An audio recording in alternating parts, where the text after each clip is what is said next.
আসসালামু আলাইকুম। আজকে আমি মাংস বানাবো। আপনারা দেখতে থাকেন আমি কেমনে মাংস বানাই। আমি আগে তুলে মাংসটা রেডি করেছি। আমি আগে তুলে মাংসটা রেডি করে রেখেছি। আপনাদের ব্লগে ভিডিও করতে পারি। চলুন আগে মাংসটাকে একটু ধুয়ে নিই।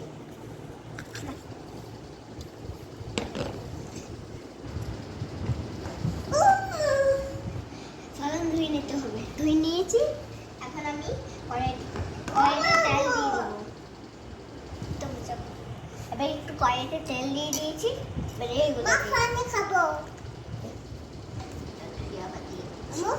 খাবো। যাও ওইখানে আছে। এখানে আছে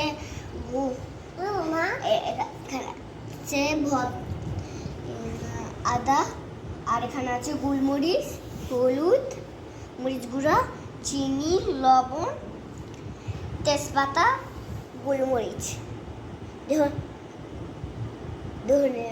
ধনিয়া পাতা। আমি এগুলো আগে তুলে রেডি করে রেখেছি। আর এগুলো এখানে একটু চিনি আছে। আর এখানে সবটা দিচ্ছি একসাথে, দিব না, একটা একটা করে দিব।